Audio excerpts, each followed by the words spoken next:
Mark Milam here, your mortgage professional. It is Friday, March the 20th, and I want to come to you with a mortgage interest rate update because I've been reading a lot of media reports over the past couple of days about these record low interest rates, and boy, what a incredibly volatile week it has been. And the reality of it is, and anyone who's in my industry knows this, is that those record low interest rates are, at least for the moment, a thing of the past. They just don't exist any longer. Why has this happened? What has happened over the past couple of days? Well, in a word, volatility. And if I could encapsulate the last 24 to 48 hours for you in the mortgage-backed securities market, I would tell you that the word I would use to describe it is chaos.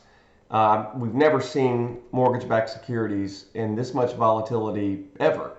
In my 15-year career, as I've been tracking mortgage-backed securities, I've certainly never seen anything like this. And if you do any reading and any talking to folks who've been in this industry for 20, 30 years, they will tell you we've never seen this before. We've simply never seen mortgage-backed securities elevate to the levels they were, which drives interest rates lower, and then have this precipitous free fall, which has driven interest rates higher. And we're seeing interest rates now at the same levels as they were about a year ago. We are no longer at historic lows or anywhere close to historic lows.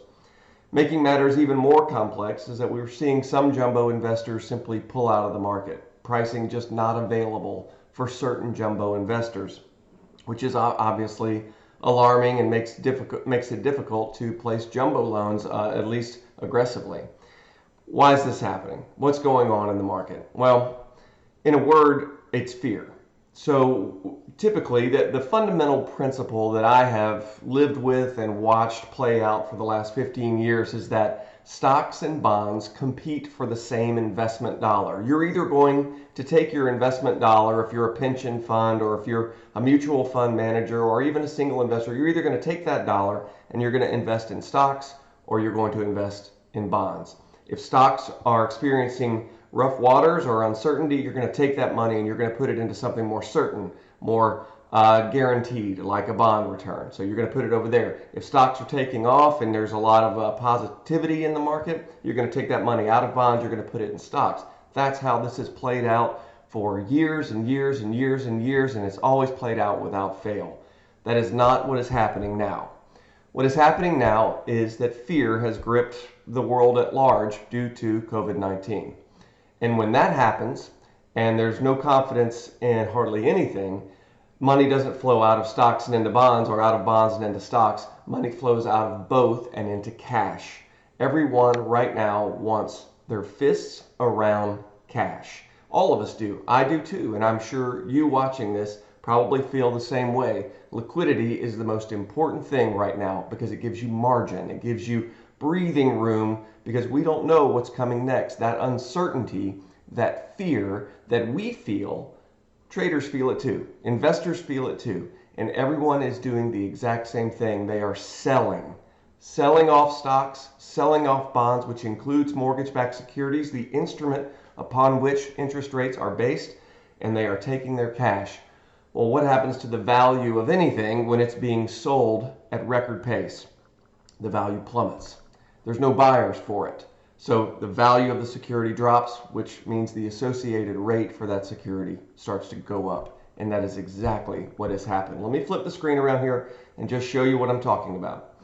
So this is the 3-month look back. And this is what started to happen last week. This green line, where things improved, and fortunately several of my clients locked in, is interest rates improving. This is when the Fed not just cut the Fed funds rate to 0 to 0.25%, but the Fed announced $200 billion in purchases for mortgage-backed securities. That had a very positive effect on the market, exactly the effect that the Fed wanted. And that's exactly the effect we anticipated when we heard that news. There's this demand now, this demand that's been created for mortgage-backed securities. Someone's going to step in and buy a bunch of mortgage-backed securities. But that didn't do enough to stop what happened here. This is the week as it played out through yesterday. This day is Thursday, yesterday, and we've yet to open this morning. It's about 7:20 Eastern time here. So this is mortgage-backed securities selling off back to levels that we haven't seen.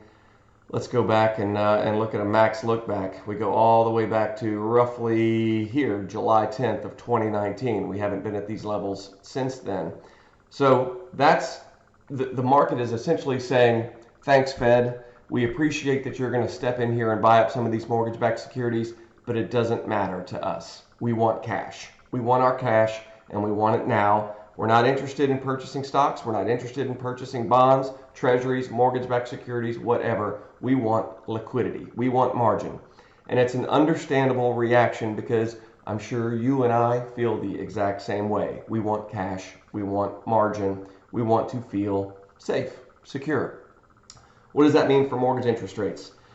Unfortunately, the reality of it means is that we're back to levels that we haven't seen in over a year. So we're nowhere near those historic lows. We're still in good territory, but the days of refinancing at all-time lows are certainly gone.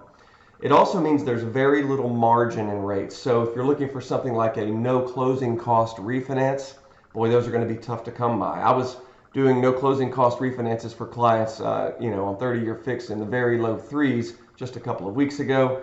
You'd be in the 5% range now if you were looking to do that for some loans. So these are just incredibly volatile times. The significant issue with following the general media on this is that the general media is quoting Freddie Mac's indications from a week ago. And a week ago may as well be 10 years ago. It is an enormous amount of volatility in a short amount of time. So if there's one piece of advice I might give you, if you're looking at the mortgage market, if you're thinking about buying a home, if you're thinking about refinancing, don't assume that the general media has it right. Talk to a seasoned mortgage professional who is watching mortgage-backed securities not only on a daily basis, but on an hourly basis, because quite frankly, the truth at 9 a.m. could be an untruth by 10 a.m. And the same holds true throughout the days. We are seeing multiple rate freezes and multiple reprices as we go. None of this is great news. None of this is news that I want to be giving you, obviously. But we have to be honest about where we are and be as much of an advocate for our clients as possible. What does that mean for the days and weeks to come? Well, we know about the lockdown in California. If you haven't seen the news in the past 24 hours, the state of California is essentially, the city of Los Angeles is essentially on lockdown with more to come, I believe. So I think that's going to mean more volatility, quite frankly, more fear until we get on the other side of this. How long that will take is anybody's guess. Is it 30 days, 60 days, 90 days to flatten out this curve and to get us feeling a sense of confidence as citizens of the United States? We just don't know how long that's going to take. And until we reach that level, that region where we start to feel a sense of confidence, I think we're in for this volatility on a daily basis. If you have any questions at all, please don't hesitate to shoot me an email, mark.milam@northpoint.com. Northpoint's got an E on the end of it, 404-395-1102. Have a good weekend, everyone.